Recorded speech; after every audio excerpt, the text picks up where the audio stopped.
Assalamualaikum warahmatullahi wabarakatuh. Izin memperkenalkan diri, nama saya Nabila Zakira Deswika dengan ujung NPM 27. Jadi, yang pertama, saya akan menjelaskan mengenai definisi dari diftong. Diftong merupakan hasil penggabungan dari dua vokal yang diucapkan secara berurutan dalam satu suku kata dan terdapat perpindahan dari bunyi vokal pertama ke vokal yang kedua tanpa ada pemisahan yang jelas. Diftong terbagi menjadi tiga macam, yakni diftong naik, turun, dan juga memusat. Tetapi, pada tatanan bahasa Indonesia, diftong yang digunakan hanyalah diftong naik.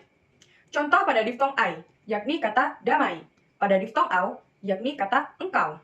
Dan pada diftong oi, yakni kata sepoi. Ciri dari diftong adalah saat pengucapan bunyi bahasa, yakni posisi lidah yang berbeda. Perbedaan tersebut menyangkut pada tinggi dan rendahnya lidah, bagian lidah yang bergerak, dan strukturnya, yakni jarak lidah dengan langit-langit. Selanjutnya, saya akan menjelaskan mengenai analisis kesalahan pengucapan diftong dalam pidato Perdana Presiden RI ke-8 Prabowo Subianto. Kesalahan dalam pengucapan seringkali terjadi dikarenakan keseharian penutur dalam menggunakan bahasa serta tempo bicara saat sedang melakukan komunikasi.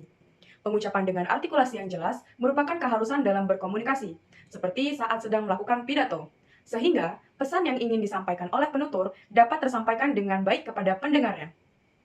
Dan salah satu contoh yang dapat menjadi bahan analisis untuk dipelajari adalah video dari kanal YouTube saat Presiden Prabowo Subianto melakukan pidato perdananya dalam rangka pelantikan Presiden dan Wakil Presiden yang lalu. Dan ini merupakan tabel dari hasil analisis kesalahan pengucapan diftong dalam pidato Perdana Presiden RI ke-8 Prabowo Subianto. Pada menit ke-47, detik ke-38, yakni pada kata pertikaian, karena kata yang benar adalah pertikaian. Pertikaian di Aceh yang sudah berjalan begitu lama. Pelafalan diftong ai dilafalkan dengan mengucapkan vokal i yang kemudian diganti dengan vokal e. Tetapi, pelafalan diftong yang benar adalah ai. Saat menyebutkan diftong ai, vokal yang terlibat harus diucapkan dengan artikulasi yang jelas, sebagai a yang diikuti oleh i tanpa jeda. Dengan mengubah vokal i menjadi vokal e, maka akan terjadi perubahan bunyi yang seharusnya tidak dihasilkan. Dan contoh lainnya pada diftong au. Terdapat kesalahan pada menit ke-44, detik ke-14, yakni pada kata trauma. Karena kata yang benar adalah trauma.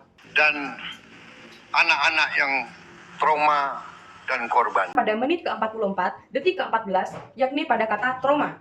Karena kata yang benar adalah trauma. Pelafalan diftong au dilafalkan dengan mengucapkan vokal u yang kemudian diganti dengan vokal o. Tetapi, pelafalan diftong yang benar adalah au. Saat menyebutkan diftong au, vokal yang terlibat harus diucapkan dengan artikulasi yang jelas sebagai a yang diikuti oleh u tanpa jeda. Dengan mengubah vokal u menjadi vokal o, maka akan terjadi perubahan bunyi yang seharusnya tidak dihasilkan dan tidak sesuai dengan kaidah fonologis. Sekian pemaparan studi kasus dari saya. Assalamualaikum warahmatullahi wabarakatuh.